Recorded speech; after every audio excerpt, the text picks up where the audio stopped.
Saludos desde el oeste de la isla de Montreal y este es de sur a norte, una mirada a esta rumba noticiosa con la que bailaron los países hispanoamericanos entre el lunes 3 y el viernes 7 de junio de 2024. Y comencemos con los países que limitan con el Atlántico Sur. En Argentina, el ritmo lo marcaron las cifras económicas mostradas por Deutsche Welle al inicio de la semana.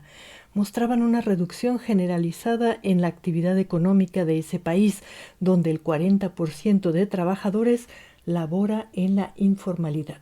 La nota también indicó que las exportaciones, que dependen del mercado externo, aumentaron un 11% con respecto al trimestre anterior. Al final de la semana, los principales medios del mundo informaron que finalmente la Cámara de Diputados aprobó el marco legal para que el presidente argentino Javier Milei dé rienda suelta a su imaginación, con ciertos límites, eso sí, y comience a reactivar una economía argentina sometida a una fuerte restricción del gasto para intentar detener el crecimiento de la inflación y el endeudamiento público.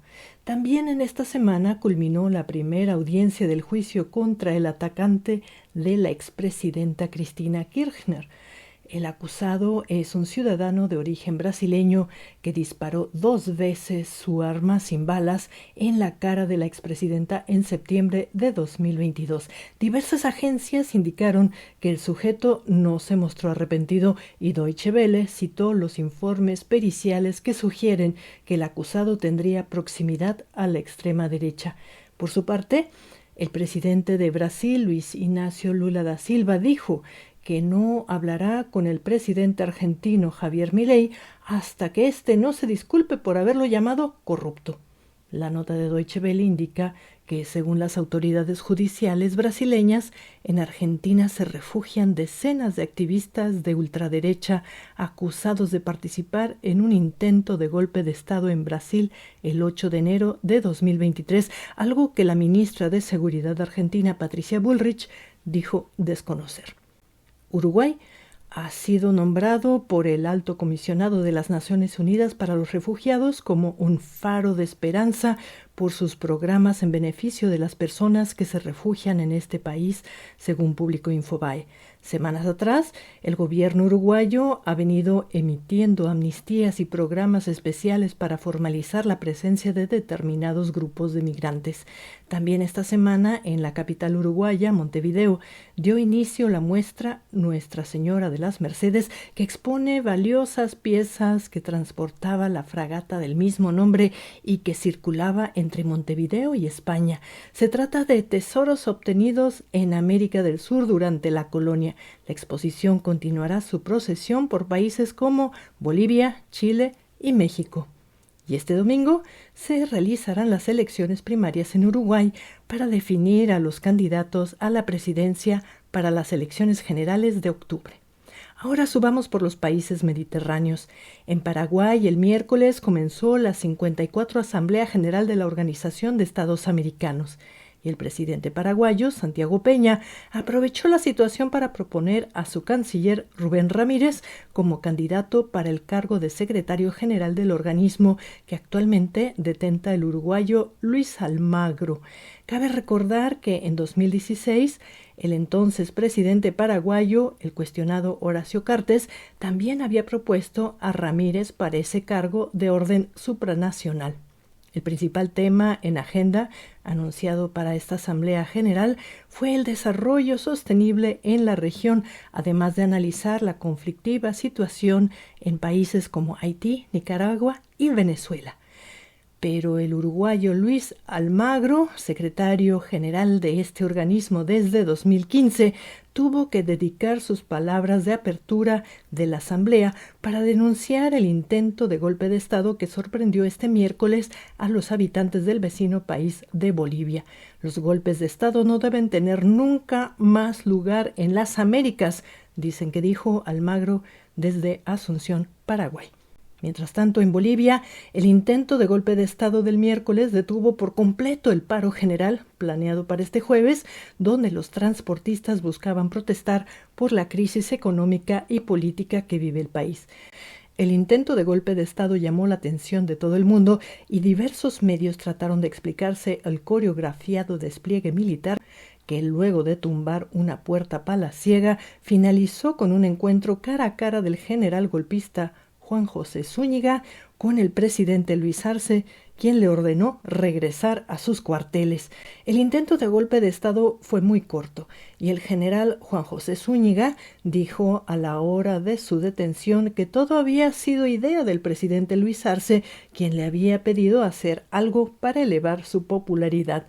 Ahora el general Zúñiga, junto a más de una decena de supuestos cómplices, están presos y acusados de terrorismo y alzamiento armado. La fiscalía dijo que a los golpistas les espera una condena de entre 15 a 20 años. Y el jueves hubo marchas en la capital boliviana y no fueron los transportistas, sino muestras de apoyo al presidente Luis Arce, un poco del calor popular que necesitaba el mandatario boliviano frente al conflicto que mantiene con el famoso Evo Morales, según informó AP. Para la oposición, todo se trató de un autogolpe fraguado, y el mismo Luis Arce tuvo que rechazar las acusaciones e incluso afirmó que había llamado a su compañero Evo Morales para prevenirlo. El presidente reconoció que, antes que nada, Evo y él son compañeros y temía que los militares irían a capturarlo. Cabe recordar que Evo Morales y Luis Arce compiten para reelegirse como presidente de Bolivia en las elecciones generales de 2025. Ahora recorramos la costa del Pacífico. En Chile, los trabajadores ferroviarios comenzaron la semana con un paro de labores para exigir mayor seguridad en la gestión de los trenes estatales. Recordemos que la semana pasada ocurrió un accidente fatal al chocar dos trenes, uno de carga y uno de pasajeros.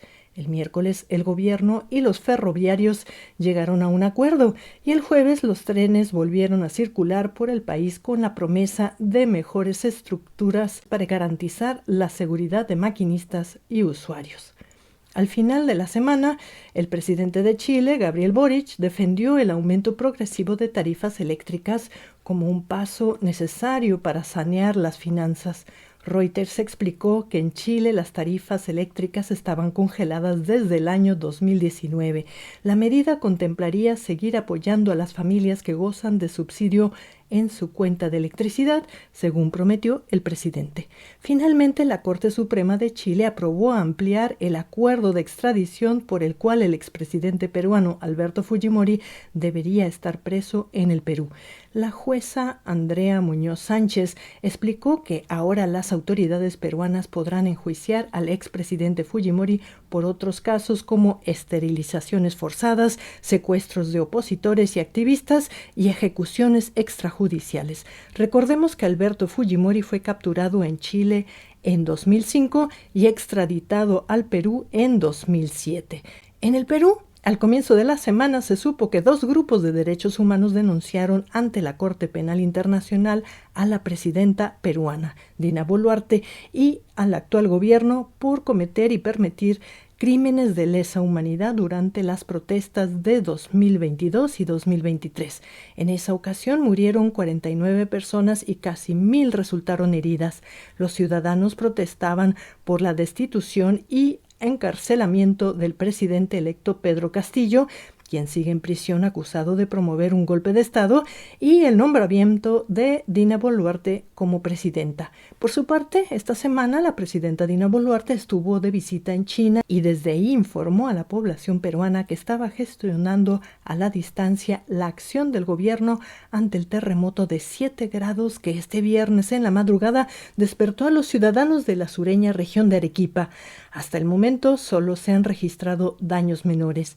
En otros temas, el gobierno de Perú dejó de catalogar el transexualismo como enfermedad. Una mujer venezolana murió al tratar de huir de un hospital por temor a que la arrestaran por haberse practicado un aborto y el expresidente Alberto Fujimori terminó hospitalizado luego de caer y sufrir una fractura en la cadera. Finalmente, esta semana las mujeres de la nación indígena Awayún exigieron justicia para las más de 500 denuncias por abuso sexual que las autoridades aún no tramitan. También exigen que los ministros de Salud y Educación, además del presidente del Consejo de Ministros, rectifiquen sus declaraciones de la semana pasada, donde aseguraron que las violaciones son práctica común de los nativos de la selva peruana. En Ecuador se supo que Suiza representará diplomáticamente a este país en México y viceversa, confirmándose que Suiza es el intermediario oficial de estos dos estados que no dialogan.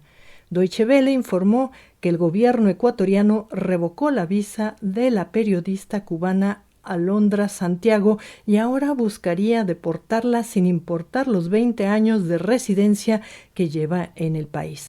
Todo habría comenzado por cantar una crítica contra el presidente ecuatoriano Daniel Noboa. Los medios también informaron que esta semana comenzó el juicio por el asesinato del ex candidato presidencial Fernando Villavicencio, ocurrido en agosto del 2023.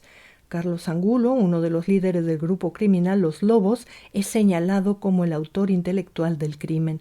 Laura Castillo habría sido la facilitadora de armas y vehículos. Algunos medios señalaron que Angulo estaría involucrado en la planeación del asesinato a funcionarios del gobierno del expresidente Rafael Correa. Finalmente, los medios informaron esta semana sobre un nuevo derrame de petróleo en el caudaloso río Napo, que desemboca en el río Amazonas. Deutsche Welle explicó que no es la primera vez que la extracción petrolera ecuatoriana registra fugas. Por su parte, la empresa estatal Petroecuador dijo que su personal en la zona está trabajando para contener el derrame. Y llegamos al norte amazónico. En Venezuela, los dirigentes del Partido Comunista no apoyarán la candidatura del presidente candidato Nicolás Maduro ni la de Edmundo González Urrutia, sino la de otro candidato opositor, Enrique Márquez. De todos modos, Maduro seguirá apareciendo en el tarjetón electoral como candidato del Partido Comunista de Venezuela, según denunciaron los dirigentes que acusaron a las autoridades electorales venezolanas de apropiarse de su personería jurídica. Algo semejante ocurrió con los representantes del venezolano Movimiento al Socialismo. Esta semana también se supo que Márquez y González Urrutia no firmaron el acuerdo que Nicolás Maduro firmó con los otros candidatos opositores. Márquez dijo que él habría firmado el acuerdo si, previamente, se hubiera discutido el contenido entre todos los candidatos. Finalmente, esta semana, el presidente candidato Nicolás Maduro acusó a Javier Milei de destruir la economía argentina y lo tildó de sociópata sádico. En Colombia, la semana comenzó con la denuncia en diversos medios de que la Corte Constitucional estaría sufriendo espionaje. El presidente colombiano, Gustavo Petro, víctima él mismo de espionaje, declaró que su gobierno no espía y que apoyará las investigaciones al respecto. Unos días después, la Junta Especial para la Paz también acusó que la están espiando. Deutsche Welle informó que estos actos recuerdan lo que ocurría durante el gobierno de Álvaro Uribe entre 2002 y 2010. La agencia alemana de noticias también recordó que, en su tiempo, Uribe modificó la Constitución colombiana para reelegirse como presidente. Esta semana también se supo que recomenzó el diálogo entre el gobierno colombiano y un grupo de disidentes del grupo armado de las FARC, esta vez en Caracas, Venezuela. En otro tema, esta semana el gobierno colombiano ganó una querella internacional contra el grupo de inversionistas estadounidenses que reclamaban la propiedad de un proyecto inmobiliario confiscado al narcotráfico. Conocido como el caso Meritage, el gobierno colombiano pudo demostrar el origen ilícito de la inversión inicial, el narcotráfico. El caso obligaría a futuros inversionistas extranjeros a revisar muy bien con quienes se asocian en proyectos colombianos. Ahora pasemos por Centroamérica y el Caribe. En Panamá, El presidente electo José Raúl Mulino dijo que su amistad con el expresidente Ricardo Martinelli llega hasta donde empieza el cumplimiento de la ley. Dijo esto para asegurar a los medios y políticos opositores que Martinelli no estará presente en la ceremonia y quizá observe la toma de mando presidencial desde su refugio en la embajada nicaragüense en Panamá, donde lleva viviendo al día de hoy, 28 de junio, desde hace aproximadamente 70 días. Hagan sus cuentas. En Cuba, las cifras oficiales difundidas esta semana indican que la isla recibió más de 30,000 visitantes que el año pasado. Y esta semana el gobierno cubano sacó a la luz una nueva ley migratoria que establece diferencias de estatus entre los cubanos según la cantidad de tiempo que residan en el país. También llama la atención la figura del emigrado, es decir, todo aquel cubano o cubana que esté fuera de la isla por más de 24 meses sin autorización del Estado, según explicó CNN. En Puerto Rico, las autoridades reconocieron esta semana que tienen un problema con las serpientes pitones. Las autoridades le recordaron a la ciudadanía que esta especie invasora es muy peligrosa y que por favor eviten agarrarlas con las manos. Por su parte, el gobernador Pedro Pierluisi condenó las ineficiencias de las empresas encargadas de la generación y la distribución de energía puertorriqueña al anunciar, enfadado, que estas empresas ya habían restablecido la electricidad en toda la isla. Una vez más, el secretario de Educación de Estados Unidos, Manuel Cardona, pidió a las autoridades puertorriqueñas que aceleren la descentralización de la educación. Por otro lado, el gobierno puertorriqueño demandará a más de 30 exfuncionarios, exlegisladores, exalcaldes y sus respectivos equipos de gobierno para intentar recuperar alrededor de $30 millones que habrían robado. Finalmente, los trabajos arqueológicos en el sitio más importante de Puerto Rico estarían sugiriendo que la isla estuvo habitada mucho antes de lo que se tenía pensado, alrededor del año 800 de nuestra era. Se trata de un sitio conocido como Caguama, un centro ceremonial que exhibe numerosos petroglifos y monolitos de piedra. Esta semana, República Dominicana siguió interceptando a ciudadanos haitianos que huyen de la violencia de su país. Esta vez se trató de 96 haitianos que intentaban llegar a las Islas Turcas y Caicos al sur de las Bahamas. En Nicaragua, los medios siguen informando que el gobierno sigue disolviendo ONGs y que el Estado se queda con todos sus bienes. Por otro lado, esta semana el gobierno de Daniel Ortega estableció relaciones diplomáticas con los talibanes que gobiernan en Afganistán. En Honduras, los medios informaron sobre la sentencia que este miércoles recibió el expresidente Juan Orlando Hernández en Estados Unidos. El exmandatario se hizo acreedor a 45 años de cárcel, el decomiso de todos sus bienes y una multa de $8 millones, como especificó AP. Los abogados del expresidente indicaron que seguirán buscando la manera de apelar y reducir esta sentencia a la que califican de injusta. Por otro lado, a mediados de semana, Infobae hizo pública la denuncia de que aumentaron en un 58% los ataques contra los defensores de los derechos humanos. En un tema semejante, UNICEF pidió al gobierno de Honduras esclarecer la muerte de 2 menores, uno de 13 y otro de 17 años, que se encontraban bajo custodia del Estado en un centro pedagógico de internamiento. Finalmente, Guatemala, Honduras y El Salvador firmaron un convenio para intercambiar datos biométricos y mejorar su lucha contra la inseguridad que genera la delincuencia internacional. El Salvador comenzó la semana con un recuento de daños ocasionados por las lluvias de la semana pasada. Las autoridades contabilizaron 19 muertos y advirtieron que las lluvias continuarían toda esta semana. Y esta semana Deutsche Welle informó que la Fiscalía salvadoreña apelará a un dictamen judicial que fue favorable a un grupo de policías que cometieron diversos delitos. En su nota, Deutsche Welle explicó que después de las pandillas, las fuerzas del orden salvadoreñas son las que generan más violencia en ese país. La agencia Reuters, entre otras, informaron que el presidente Nayib Bukele anunció la primera dosis de la medicina amarga que prometió para arreglar la economía del país. Se trata del recorte de 300 puestos de trabajo en el Ministerio de Cultura. Según explicó el mandatario, además de un ahorro para el país, se trata de separar a las personas que promueven una agenda cultural incompatible con la visión del actual gobierno, a su vez incompatibles con los valores de equidad y respeto a los derechos humanos promovidos por las Naciones Unidas, según indicaron varios medios en sus notas. Finalmente, esta semana la Fundación para el Debido Proceso denunció que la Corte Suprema de El Salvador está rechazando sistemáticamente los habeas corpus presentados por los familiares de las personas encarceladas, con lo cual el derecho a la defensa estaría cancelado de facto en ese país. En Guatemala, el periodista José Rubén Zamora seguirá preso por obstrucción a la justicia.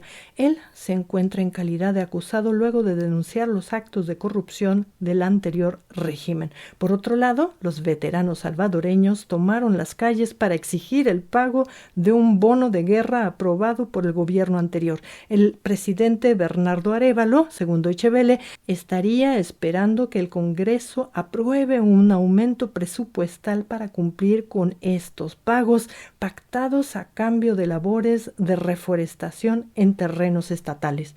Los veteranos son militares que participaron en la guerra interna que azotó al país entre los años de 1960 y 1996 y donde desaparecieron alrededor de 200,000 personas. Y llegamos al norte. En México, luego de algunos tropiezos en materia de seguridad en el estado de Michoacán, los inspectores estadounidenses reanudarán progresivamente la certificación de aguacate y del mango michoacanos.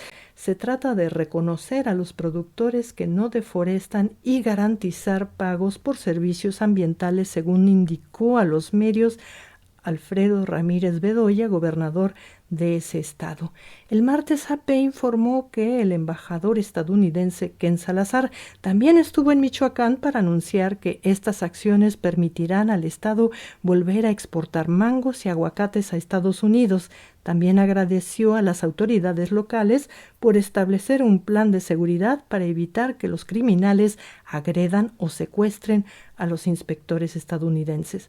Deutsche Welle, por su parte, dio voz a las organizaciones indígenas que denunciaron la represión sufrida durante el gobierno de Andrés Manuel López Obrador. Las palabras claves fueron desprecio, despojo y agresión. También acusaron la continuidad en el saqueo de sus aguas y la contaminación de la tierra. En el ámbito cultural, Reuters dijo que 20 piezas arqueológicas están regresando a México desde Estados Unidos. El anuncio lo hizo el Instituto Nacional de Antropología e Historia. Son piezas totonacas, teotihuacanas y un vaso maya que una persona compró por $4 en un bazar de remates y, según dijo la nota, al darse cuenta del valor histórico y cultural de la pieza, decidió entregarla a las autoridades. Finalmente, la presidenta electa Claudia Sheinbaum prometió seguir mejorando el salario mínimo de los mexicanos y que su gobierno invertirá en el desarrollo de infraestructura. También dijo que no aumentará impuestos para la población en general. Y antes de finalizar la semana, Sheinbaum presentó más adelantos de su gabinete. Reuters resaltó la presencia de Luz Helena González, quien tomará la cartera de energía y será la persona encargada de mantener con vida a la estatal petrolera Pemex. También deberá desarrollar la generación de energía renovable. González fue secretaria de Finanzas cuando Sheinbaum gobernó la Ciudad de México. Estados Unidos ratificó que Cuba, Nicaragua y Venezuela son los países de origen de la mayoría de los migrantes y que promueven el tráfico de personas. Esta ratificación coincide con el anuncio en la semana de la disminución de las detenciones de inmigrantes desde que se instauró el cierre de fronteras. Según informan medios como AP, los más afectados por la medida son los mexicanos, que, según la nota, representan la amplia mayoría de personas que cruzan la frontera con Estados Unidos y huyen de la violencia y la falta de seguridad. La agencia indica que los mexicanos pasaron del 85% al 38% del total de detenciones en la frontera. Según los datos de AP, las otras nacionalidades afectadas son las haitianas, venezolanas, nicaragüenses y cubanas que finalmente México aceptó recibir.